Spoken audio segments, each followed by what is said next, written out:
Pasamos a la siguiente parte. Hoy nos toca hablar nada más ni nada menos que del sexto mandamiento, que se refiere al tema de la sexualidad, de cómo Dios quiere proteger el amor, porque este es el fin, este es el bien que quiere proteger el sexto mandamiento. Veremos los números 487 a 502 y del 427 al 530. Nos recuerda el compendio que a cada uno corresponde aceptar la propia identidad sexual. E inmediatamente después nos dice qué es la castidad. Entonces, por un lado, es una virtud moral, un don de Dios, una gracia, fruto del Espíritu Santo, y esta virtud, que es un don y que Dios da la gracia para vivirla, es la positiva integración de la sexualidad en la persona. No es la virtud más importante, pero para realmente alcanzar la felicidad en la tierra, también hay que vivirla. Quien vive desordenadamente su sexualidad no encontrará la paz interior ni la felicidad. La virtud de la castidad supone la adquisición del dominio de sí mismo. Por eso, como dice el compendio, para este fin es necesario una integral y permanente educación.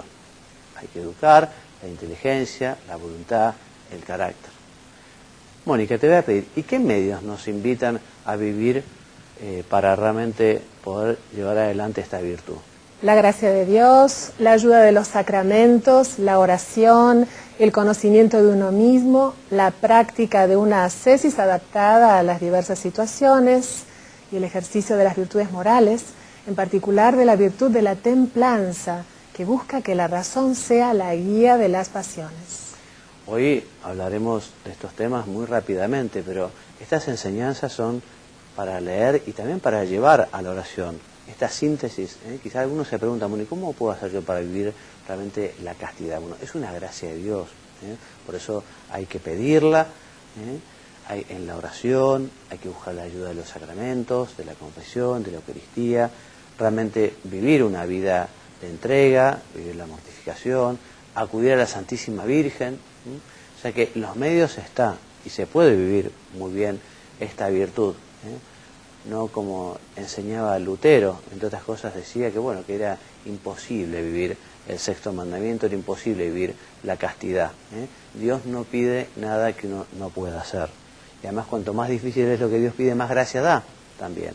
O sea que la castidad, la santa pureza, el sexto y noveno mandamiento lo podemos vivir todos. Todos siguiendo a Cristo, que es el modelo de la santidad, y además cada uno según su propio estado.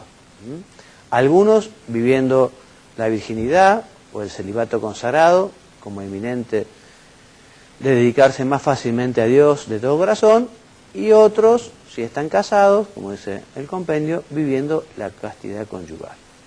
Los no casados, los novios, por ejemplo, practicando la castidad en la continencia.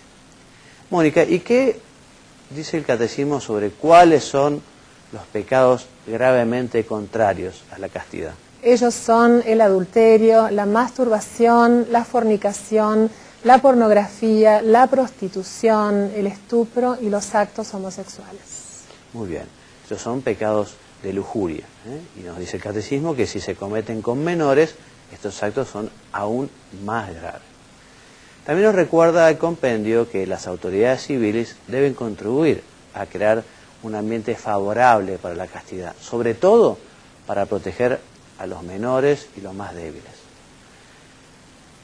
Este mandamiento quiere proteger también los bienes del amor conyugal, ¿no? Que son la unidad, la fidelidad, la indisolubilidad y la apertura a la fecundidad. Nosotros sabemos, y si no lo recordamos, que el acto conyugal tiene un doble significado, ¿no? Por un lado, la unión, que es la mutua donación de los cónyuges, y por otro lado, la procreación, esa apertura a la vida que no debe faltar, ¿no? Y en ese sentido, nadie puede romper la conexión inseparable que Dios ha querido entre estos dos significados, unitivo y procreativo. Por eso, la regulación de la natalidad cuando efectivamente los cónyuges, cuando hay razones de peso, cuando efectivamente existen motivos serios, ¿no? Tienen que distanciar los nacimientos o dejar de tener hijos porque efectivamente hay problemas económicos o problemas de salud o lo que sea. Pero esta regulación de la natalidad tiene que ser conforme a la moralidad en cuanto se lleva a cabo por los esposos, por un lado, sin imposición externa, que no haya egoísmo por parte de ellos, sino que sea por motivos serios y con métodos conformes a los criterios objetivos de moralidad. Esto es, mediante la continencia periódica y el recurso a los periodos infecundos de la mujer.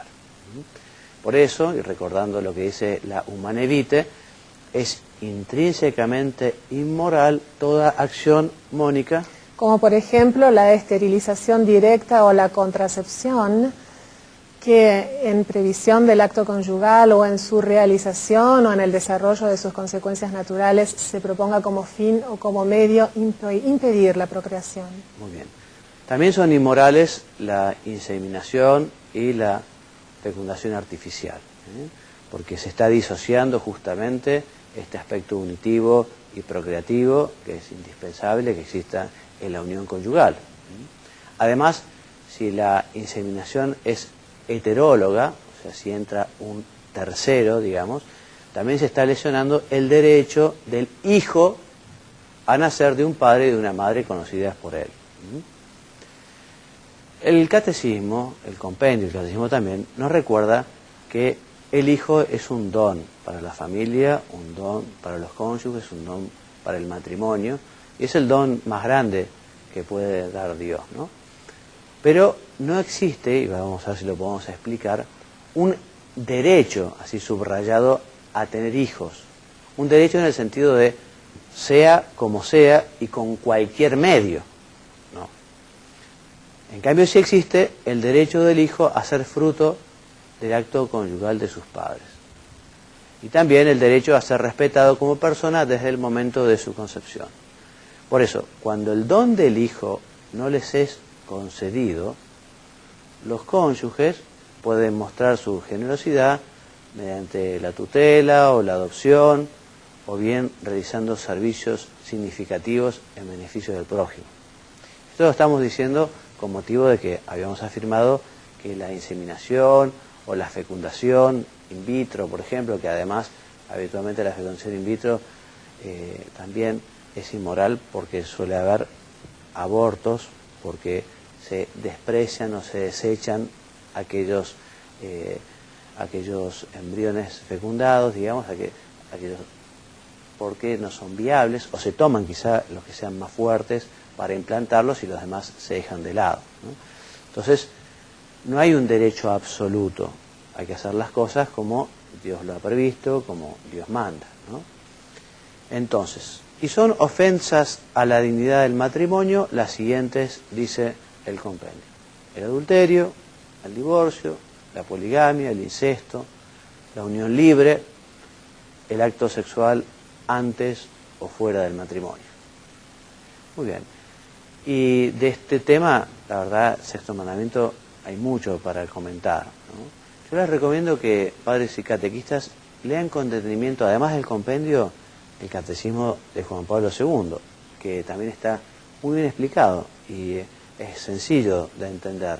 Y además allí también encontrarán los fundamentos escriturísticos y del magisterio. Muy bien, y ahora Mónica, te cedo la palabra. Gracias, Padre Juan María, y un poco seguimos con el tema, porque mira, la frase que traigo hoy es todo por Dios y el reino, y en realidad todo lo que vos nos estás explicando, Padre Juan María, es para el bien común, ¿no? Y tendríamos que tenerlo muy en cuenta siempre. Yo traigo esta frase porque me pareció lindo compartirla. Hace más de 10 años atrás, en el Obispado de San Isidro, hice un curso con una profesora sobre didáctica de la catequesis. La profesora se llama María Luisa Langrede, a quien si estuviera viéndonos les mando un cariño enorme porque le guardo muchísimo cariño y admiración. Ella agradecida después de dar el curso, alegre, ya se iba y nosotros no sabíamos cómo agradecerle porque era una persona muy generosa a la hora de impartir conocimientos. Entonces dijo, no, todo por Dios y el reino. Yo ya lo había escuchado en otro momento, lo había leído, pero no tenía muy claro, les digo la verdad, qué quería decir con todo por Dios y el reino, ¿no? Y ella se detuvo y nos dio de yapa la explicación de esto que fue una lección. Nos dijo, mire, cuando ustedes hagan algo, todo lo que sea, a pesar de las dificultades, a pesar de los obstáculos que pudieran surgir, háganlo todo con amor, por amor a Dios, por y para Dios, y por y para el reino, es decir, por y para tus hermanos, porque es para el bien común.